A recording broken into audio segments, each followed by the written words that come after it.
Um, business partner, 12 people, mixture of independent contractors and employees. We've been in business since 2002. We have been HubSpot partners. Before there was a partner program, we started working with HubSpot in 2008. Patrick was asking me about that. We actually had a client bring us HubSpot. He called us one day and he said he's been spending about $150,000 a year in trade shows, and said, you know, I'm so tired of this, I can't really track the ROI. I just saw this really great tool, told us all about it, and I said, you know what, Rick, I'm sorry, but I think you've been sold a bill of goods. There's nothing out there that does all this. He said, I know, so I want you to go in the demo, tell me what's real, tell me what's not real.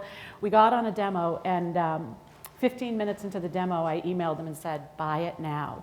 So that's how we came to HubSpot, and since then we've serviced 60 to 70 different HubSpot projects. We currently have about 35, 40, we closed some before we were coming in here, active HubSpot customers. They run the range in revenue for us from about 2,000 monthly retainers to 10,000 a month in retainers. So we've got a really broad range.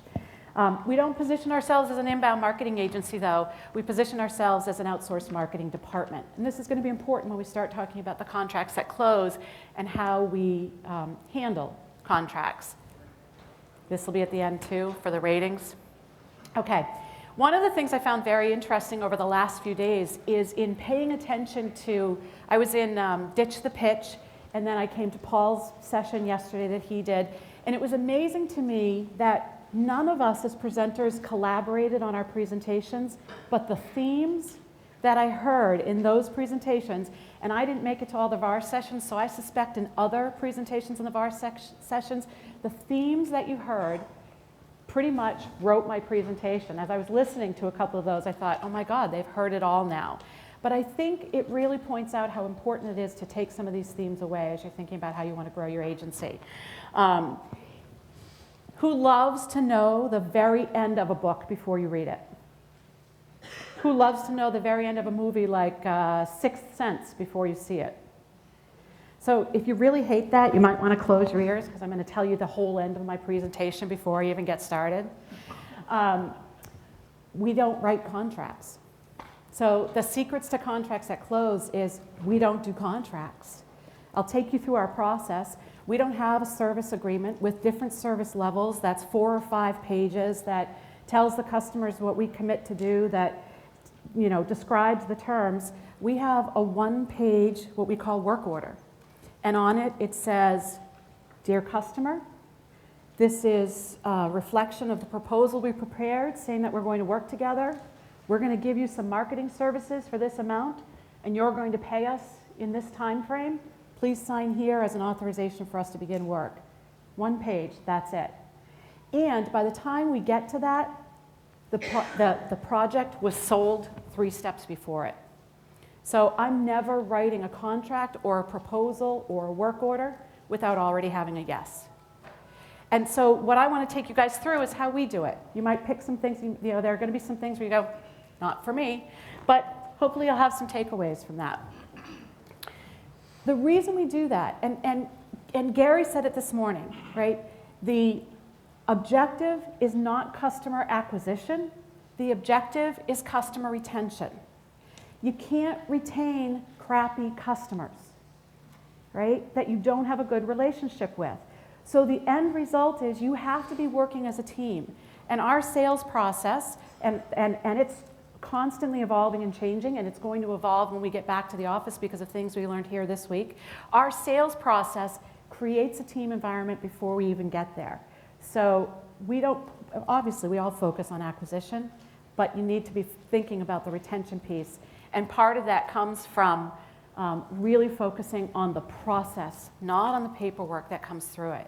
We've seen a lot of situations and have talked to clients and prospective clients who've been on the receiving end of getting contracts and proposals that are what we, and I'll say we collectively, want to sell, not what the customer wants to buy.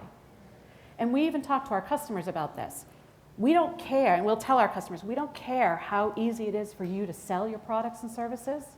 We care how easy it is for your customers to buy your products and services. And that's the same thing you need to be thinking about in terms of how you sell. So focus on the process. Don't worry about the paperwork and the contractual pieces. Now, that's not going to work for everybody. You know, part of this comes from the profile of our customers, and we'll talk about that.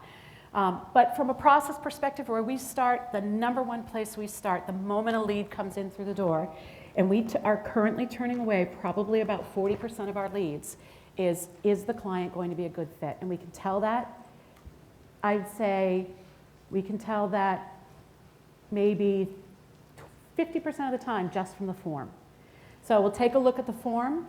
And you guys have seen these forms. You get something, whether it's a customer on your website or services marketplace or referral, and they say, I'd like a brand new website. I need about 50 pages and my budget's, I don't know, about $1,500. Okay. I'm sorry, we're not the best company for you. So we won't even enter into a conversation. I'll go to the web, the minute the form comes in, I'll go to the website, we all do, go to the website, take a look at the site, the product, the industry, the fit, and we're very clear on the profile of who our customers are. We haven't defined personas like owner Ollie or marketing Mary, but we know who we're going after. We want B2B entrepreneurial companies. The owner, founder, potentially is still involved in the company. There is no marketing department. The owner and founder is the person who's been doing most of the marketing. So the minute we get on the website, we can tell if there's a marketing department, it's not going to be a great fit for us. Maybe there's a marketing coordinator in-house. That's something to consider. But these items, the first 3 of my 6, the first 3 of the 6 you can tell from the form. Is it B2B? Is it an entrepreneurial company? Do they have a marketing department? The next 3 have to come from a conversation. And if we look at that, if after assessing the form, we say, you know what, this might be a good fit, we'll reach out with a phone call or an email to set up an initial phone call. Typically, our first phone call is about 30 minutes. And in that, we look for some very specific things. And that is, do they get it? That's one of our primary qualification criteria. We have 4 core values we live by in our business: excellence, integrity, flexibility, and fun. And I probably should start at all of those with fun, because we're not going to take on a client if we don't think we're going to enjoy working with them. And that is what leads to good customer retention, because you have to be part of that. So we ask a lot of questions in that 30 minutes, but none of them are about us.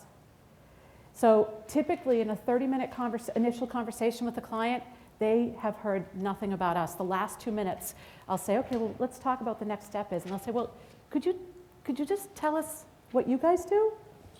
We spend the entire time treating it like a date, a first date. Get the other person talking. We ask them lots of questions about the business.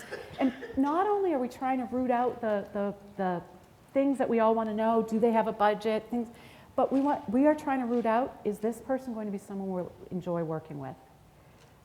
We spend a lot of time on customer retention, and we do that, and we enjoy our customers. You know, you'll hear us if you ever meet my business partner as well. We are constantly telling people we love our customers. We truly love our customers because we've spent a lot of time vetting them out in this process.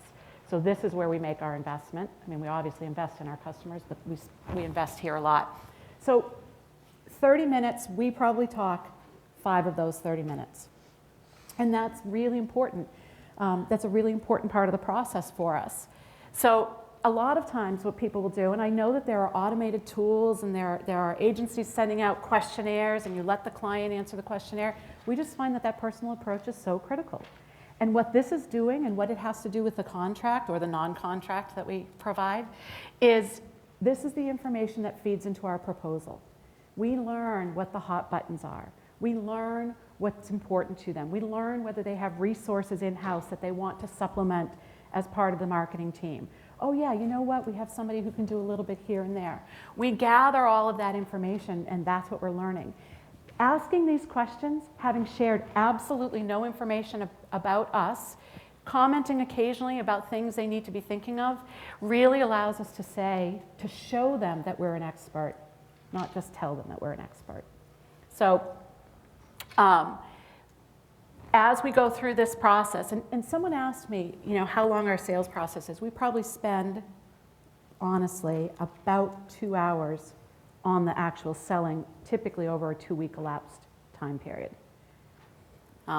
So the personal approach is definitely scalable. It's not something that's not scalable, but you have to know your red flags. We have learned over time that there are some critical red flags, and one of the most important questions we ask a prospective client is, have you ever worked with an agency before?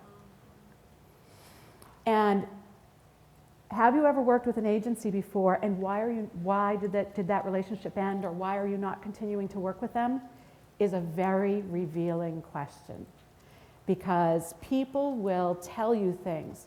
Well, they totally didn't get me, and I emailed them on Friday night at 5 o'clock. We had an emergency, and they never responded till Monday morning. Probably won't hear from us either if you do that.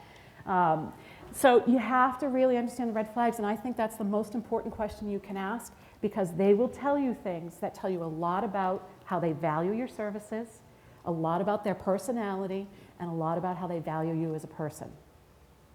And that's absolutely critical. And at each of these stages, we will send a note that says no thank you. So we always respond to every lead, even if we're not taking it on. Sorry, we don't think we're the right fit for you. If we can refer somebody, we do. At this stage, from the conversation and asking the questions, we start hearing these red flags, and we know exactly what those red flags are. The other red flag for us is, well, have you thought about pay-per-click advertising? Oh yeah, we tried that. That didn't work. Have you thought about maybe using LinkedIn to help build a referral program? Oh yeah, we tried that. That didn't work. Well, what about creating content that can engage with your prospective customers that they want to do? Yeah, we tried that. That didn't work. So that's our other red flag. If they've tried everything and it never worked, what I typically say to them is, you're not going to get anything new from us. All these marketing techniques work for someone. So was it the execution or the technique? At this stage in the process, we will say to people, we don't think that we're going to be the right fit for you. So you have to be willing to say no. And the reason you have to be willing to say no, and Paul said this yesterday in his presentation, the reason you have to be willing to say no is you will spend more time and more money and more energy on the bad fit client than you will on the people who will give you the best revenue long term. Our customers, and I think it's because of the investment we make here, obviously we've had a lot of growth in the last 2 years since we've been involved with HubSpot. I've been involved over the last 4, but we've had a lot of growth in the last 2 years. But our customers have been with us virtually forever. We have customers from 2004, 2006, 2005, and they are consistently paying us every month, every year. Their contracts have grown. So that's why we find that this is the most important piece. You hear the red flag. If you don't know what your red flags are, you need to. You need to take the time to figure out your red flags, because you'll hear them, and then you need to figure out what those questions are that you're going to ask that draws out who that real person is, because you're going to hear those.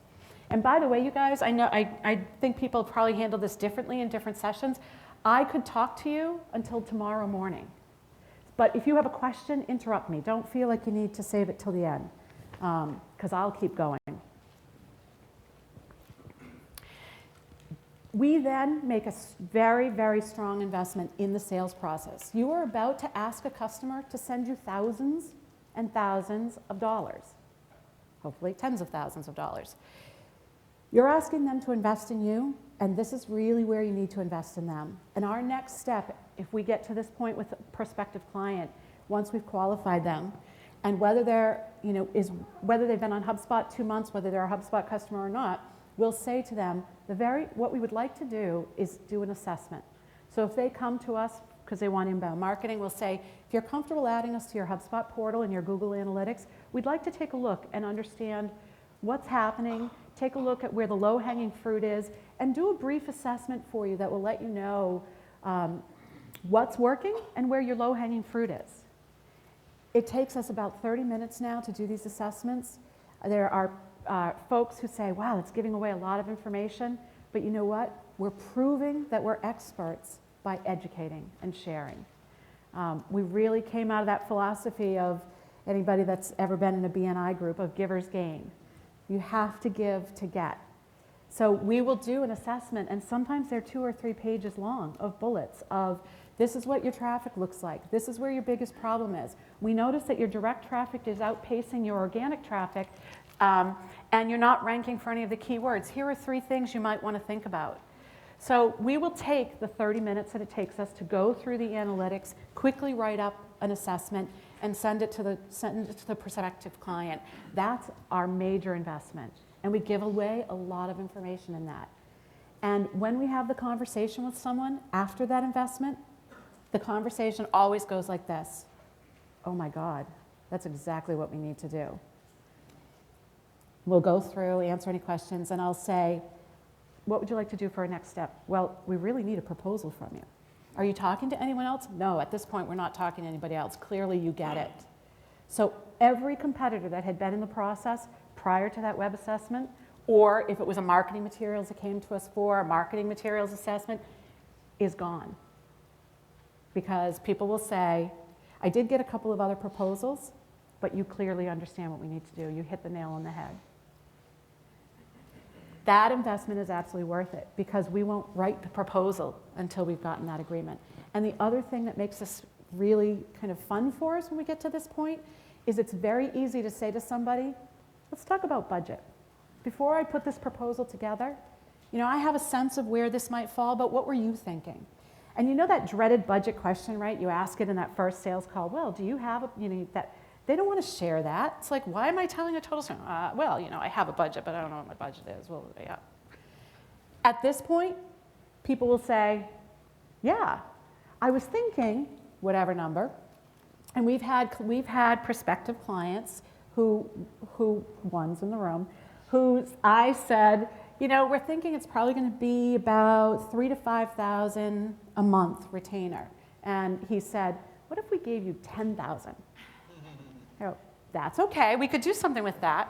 Well, but could we go even faster if we gave you $20,000 a month? So that's the kind of conversation you get to have after making this investment. I have a question about the assessment. So you said it takes you 30 minutes. Yep. What do you do in 30 minutes? That sounds like it's... The first one took me 2 hours when we started doing this as part of our sales process. And the second one took me about an hour and a half. But now I know exactly what I'm looking for. We've got 10 things that we know we're going to look at. We have the template all set up. I can quickly look at the numbers and the analytics. I check the bounce rate and Google, it takes me literally 30 minutes. Nope, we write it up. It's very specific to the client or prospective client. It's very custom to their business. It's a reflection of what we're seeing based on their data. And you said that you do it for marketing materials. So does this go to like banner ads, pay-per-click campaigns, Excel sheets? Yep. If that's where their primary focus is, we'll say, can you send us your materials? Can you give us access to your AdWords account? And then you'll kind of... Just a quick assessment. Yep. It's easy, I will tell you. This is the gotcha. It is easy to get sucked in and spend the 2 hours, the 3 hours, because you go, oh, God, we could really fix this. So you could, but you are absolutely trying to figure out your balance between sharing and suddenly working for free.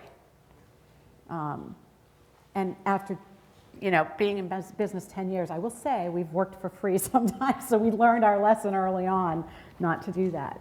So you're looking for those key hot buttons, but it has to come, and this is why we think it's so important to have that first conversation. You can't get to those hot buttons for the prospective client unless you know what their hot buttons are. So that 30-minute conversation, we find out what's important. Paul was talking about that yesterday. Is it leads? Is it conversion? And sometimes what they think is important is not what turns out to be important. It's not where their problem is. And they will thank you forever that you didn't just say, okay, for me to fix XYZ, it's going to cost $50,000, only to find out XYZ wasn't the problem. This lets you know if they really understand their... Sorry, you mentioned earlier about qualifying. Yep. And one of the questions you had in that first qualification conversation was budget. I don't ask the direct question of what is your budget. We'll talk about, have you set aside budget? Because at this point, they're not going to tell. I can ask the question, they're not going to tell me how much they have to spend. So we do ask budget questions, but they're more roundabout, have you been thinking about this? Did you create a marketing budget for the year? What elements did you include in it? But we won't ask the direct question, how much do you have to spend? And sorry, there was a question over there. Hi, Susan. The guys from Square 2 the other day were talking about getting paid for strategy work. Yep. Back that topic before. Do you guys ever do it that way in some situations? And how do you decide if you're going to charge for strategy versus not? That's a very good question because it's a real distinction. We don't do strategy work for free. This assessment is very tactical, data oriented, or if it's looking at a sales sheet, it's very, the readability, infographics. So it's very much because typically when we do an inbound proposal, the very first month is strategy. And that's what the clients pay for in the first month, is setting the plan, setting the strategy, setting the tactics. So this definitely doesn't get into anything strategic about how does it all fit together and integrate. And we even say that in the assessment. In the assessment we say, this is based on the little bit of data we have. This is based on the little bit that we know about you, so don't take this as a full strategy because it doesn't include other tactics and techniques that will be important for your marketing. So we don't get into, there's a lot of things we leave out. Have you ever used that as part of your sales process, though? Kind of breaking off the kind of front-end marketing plan execution The retainer? The project we're kicking off tomorrow is exactly that, where we have a whole marketing strategy piece that we know is going to take several months to get through, but the client really needs some results now. So we have 2 parallel projects going on with them. We have a whole marketing strategy, competitive analysis, setting a plan, but we also know tactically that there are just some shit that has to get done. So concurrent to that, we're just going to get shit done. You only do annual contracts? That is a great question. I'd like to come back to that. Well, actually, no, I'm going to answer it now. No. So we don't do contracts. In fact, our work order says we aren't asking you to commit to us for any length of time. Because the reality is, if they don't want to work with you, they aren't going to work with you. So why try to get them to commit to 12 months? It's scary. I'm kind of doing this in a leap of faith. What we say to our clients, our prospective clients, is we aren't going to ask you for a long-term commitment. We know our work will speak for itself. Patrick and I were having a conversation. I don't know where Patrick went. Patrick and I were having a conversation about contracts. And he said, I think some agencies feel like they need to have the contract in place because the client doesn't have faith in the marketing agency. And I will tell you, and maybe you won't agree, I believe that contracts are not because the client doesn't have faith in the marketing agency. I believe that people write contracts because the agency does not have faith in their client or in themselves to deliver results. Your clients will stay with you if you are delivering results. A contract will not make them stay. There's going to be an out clause anyways. That's not going to make them stay. Have you, you're probably not looking to sell your business, but great question. I'm thinking like in business valuations, they look at retainers. We can prove out, like I said, we can prove out a long history, a long history of customers who've been with us 6 and 7 years on regular annual revenue. But we show that not based on contracts that we have, based on actual history of revenue. So your customers are HubSpot and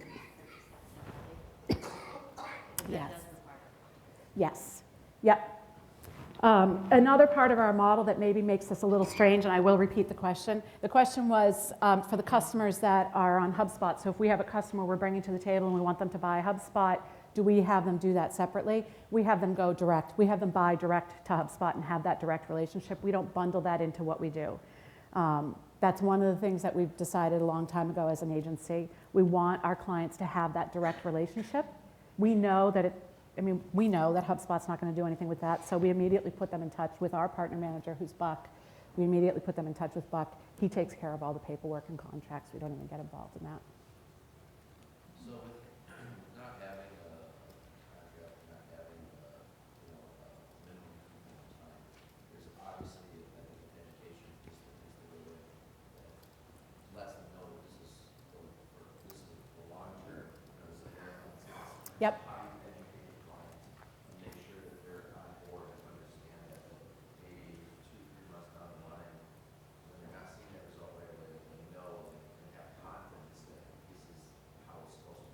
That is a great question, and that does come to the next thing. I paid him money before he came in here. The next step that typically occurs for us, so we've delivered the web assessment, the marketing materials assessment, whatever it is, and we have the conversation, and the client's asking us for a proposal at this point, or the prospect's asking us for a proposal, and we know what their budget is. And if their budget's not realistic, we'll tell them. We'll say, do you see everything that's going on in this assessment? That's going to take some time. You're going to need to, either you need to, or this is going to be a lot slower than you expect, or you need to make a bigger investment up front. We will write a proposal. Proposals for us are really just a recap of the conversation that we've had. They're it's very easy for us to write now after having years of done it. And this is where we really communicate a lot about the long term. So we will, without it being a strategy, we'll lay out something that says this is what the months may look like for work. We don't have all the data. We need the first month strategy session to really be able to tell you the exact plan, but this is what your money can buy. So we don't have defined packages. You're in the, you're in the basic, the gold, the premium package. It's, defined for each client within the budget that they have. So in the proposal, we really lay out and explain to them that this is, this is a long haul, that this is work that goes on for a while. One second. And then the first part of that proposal, it seems so basic, but I cannot tell you how many people have thanked us for it. The first part of that proposal is just like a brief, dear Rick, I really enjoyed speaking with you and learning about the fact that XYZ company has been challenged with this, this, and this, and here's how we can help you. And I understand that you have some resources you want us to make sure we have as part of the team. The rest of the proposal is, close your ears, Rick, is pretty much generic. But they don't feel that way. And we get all the time, first of all, before, in the next conversation that we have with someone, all the time, the first thing they say to us is, thank you so much for the time you put into this proposal. You really clearly listen to me and are selling me what I want to buy, not what you want to sell. Sorry, you had a question. What scope, how you handle scope creep, or do you not even enter into your conversations? A lot of times we're having problems with our clients where we have an idea in the middle of a month or something we want to do. That's not what we originally agreed to do, right? And it's a good idea, so then we have to go back to the well, right? So we're trying to figure out a better way to a more flexible way to be able to handle that. The question, in case you didn't hear it, was about how do we handle scope and scope creep? You've set this plan for the month, and in the middle of the month, something great really comes up. Quite honestly, we have a simple conversation that says with the client, you know what, that's going to be, here's the idea, it's going to be an additional $5,000. Do you want to do that in this month, or do you want to replace something else we were doing? And we get them to agree, just send us a quick email if you agree with this as being okay. And that's how we handle it. And most of the time, if we've tied it to the value of why, they just add it in. I know that some people, we keep it very simple. We really keep the whole process very simple for us and for the clients. We used to get into, trying to manage retainers and we can't have the scope creep. And we spent all our time managing the process and not spending any time with the people and the end result. That's sort of tied into my question is, in this proposal, is it strategic arcs, or are you getting into tactics? Strategic arcs. Because we can't get into, we don't know enough at this point. We know enough to know, geez, in your industry, you probably are going to need some pay-per-click. We know you need some of this inbound marketing. We see you have no content. We know the site's not optimized, things like that.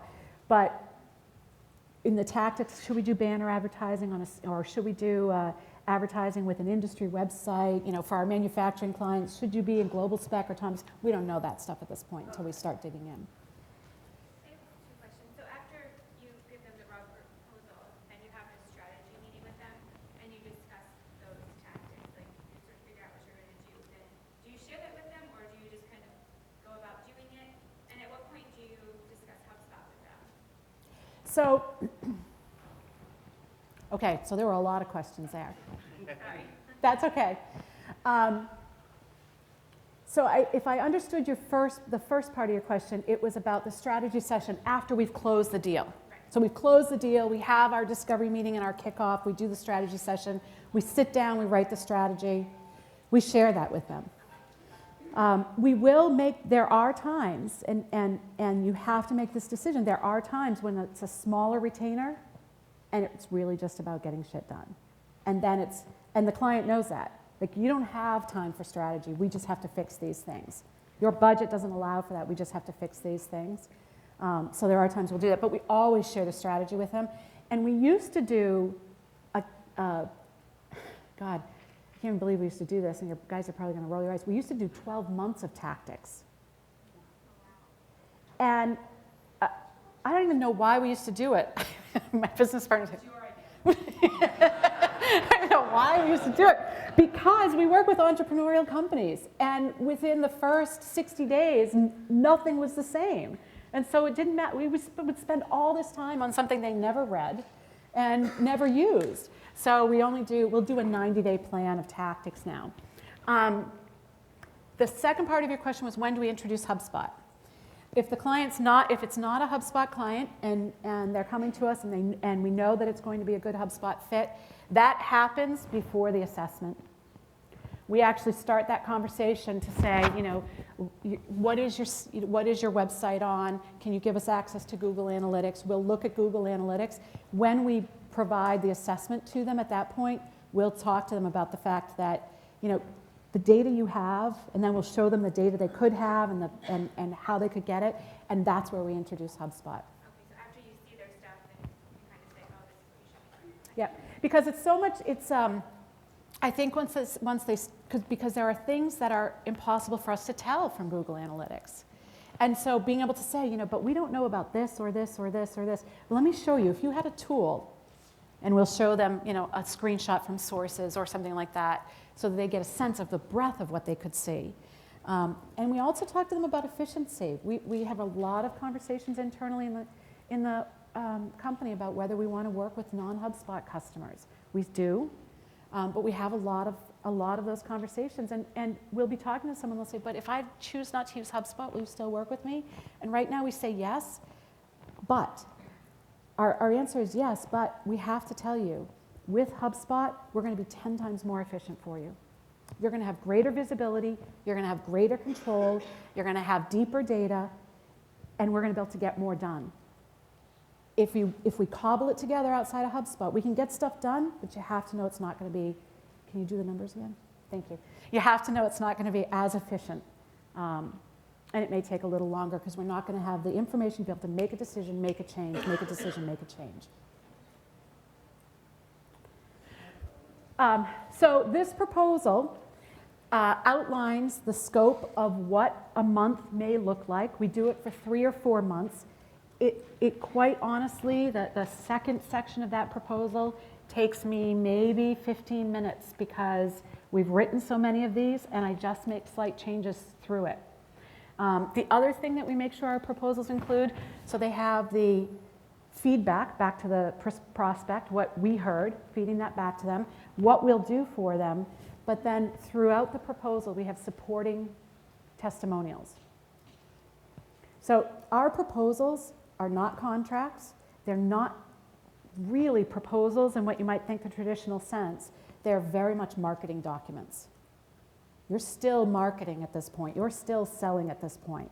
Typically we aren't writing the proposal unless we know we're going to win it, but you're still marketing and selling at this point. I don't know if you went through that webinar series that Pete provided, but the thing of co-authoring an agreement and not doing proposals, so co-authoring an agreement, do you put things in there that they need to do?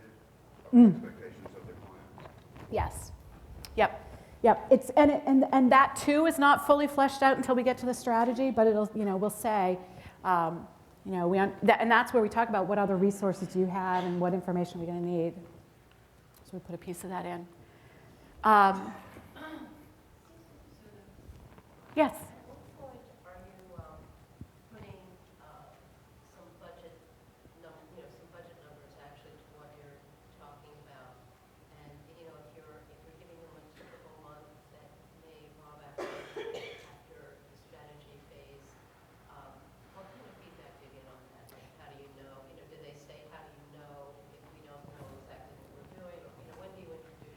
Okay, so the question is, how, if we don't know everything we're doing, how do we put some budget numbers around it, and what do we do to handle that? So the way we handle it is, there's two ways we handle it. If the customer comes to us and says, I only have $5,000 a month I can spend on this, then we're going to create a plan that fits in $5,000 a month. So we'll be respectful of that. And we'll let them know what speed they can move, what kind of things they can get for it. If the customer says, I have some room here, I'm not quite sure, the strategy, the first month always is priced, with the strategy work, is priced differently than the following months. And in the following months, we provide a range. So we'll say months 2 and beyond could fall in this range until and we won't know that until we get through the strategy piece. I'll tell you, people tell us what they're willing to spend and when they want to spend more. Keep growing in HubSpot. Do you find some of your clients over time learn to use that themselves and then say, that's perfectly easy? I would say 90% of the time that's their vision. Never happens. We're working with entrepreneurial companies. Now, I'm not going to say, and I'm not going to say it never happens. We have a client who, they have a marketing administrator, coordinator, she's brilliant. Oh, I'd love to steal her away. She's awesome. And that was part of going in. That was part of it. We're going to train Megan how to do this. She's going to be able to make the changes. And every 2 months, they come back to us with a new project. We have, however, worked ourselves out of a job. So we have been in situations with clients, because we are their outsourced marketing department, we're doing more than just inbound. If they go to a show, we'll do that, we'll do their PR. We have, in the past, gotten to points with clients after 3 or 4 years where we'll say to them, we really think it makes more sense for you guys to bring this in-house.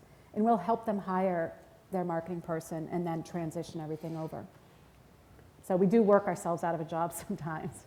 But that's okay, that's the right thing for them. Procedurally, when you were talking budgets, you're not including the technical spend on an AdWords campaign, or are you? Nope.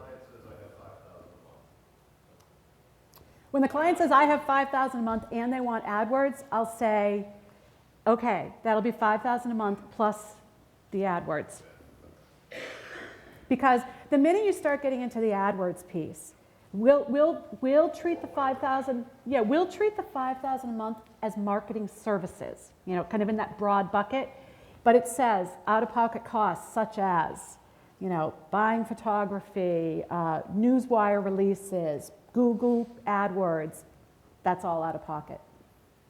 My question to you is, you had also talked about budget before. You said your clients range from $2,000 to $10,000 a month. The $2,000 client, what can you possibly do for them for $2,000? I mean, seriously, because Yeah. we've got clients like that, and we've ended up taking huge baths, especially with HubSpot.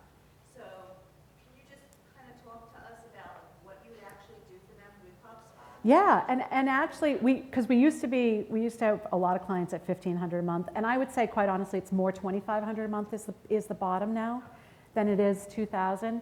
And those are the clients where we don't really spend a lot of time on strategy. We just spend a lot of time on getting things done. And what we do is we'll have an account manager who kind of picks the 5 tactics we need to focus on over the next 3 months, and we move that work down to a lower cost resource within the organization to just execute. And we get a lot done. They'll see results, and I'll tell you, within 3 or 4 months, those $2,500 a month budgets are no longer $2,500 a month, they go up. Could you be specific about those 5 tactics, just to give a sense of what this is? Oh, it might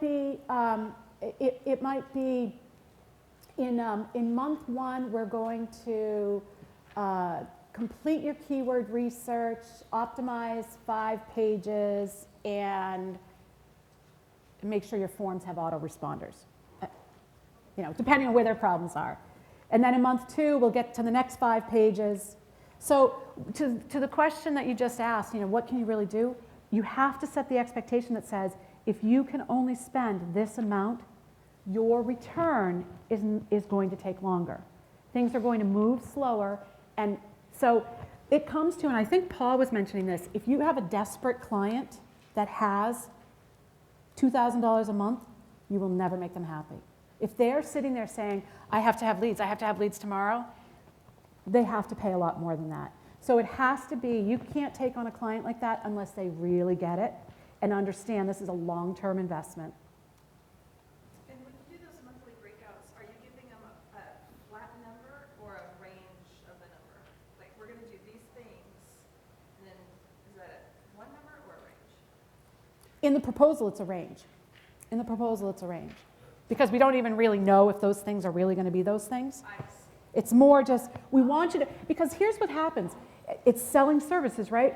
It's so intangible and it's so hard to buy. And how do I compare one person to another? And I don't know, what does $5,000 a month get me? Right. So it's really to make your service more tangible. $5,000 a month can get you this type of thing or this type of thing. You know, so the months are really almost like kind of productizing your service just so they can see what it looks like at that price.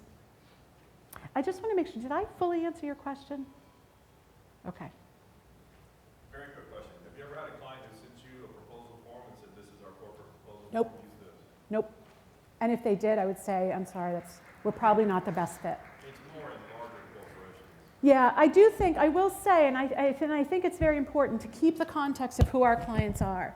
You know, when we talk about entrepreneurial companies, it doesn't mean we're just talking to tiny little sole proprietors. Our clients range from sole proprietors that are about $500,000 in revenue up to companies that are $80 million in revenue. There are many substantial entrepreneurial companies where the owner and founder is still doing all the marketing. So there's a lot of revenue available there. Some of this might not work if you're going into Coca-Cola and trying to pitch something, right? So yeah, it does have to be taken in the context of who we provide services for. And then we get to the non-contract. So after the proposal, we have a yes typically before we write the proposal. After the proposal, we send that one-page work order, and then we kick off and start work.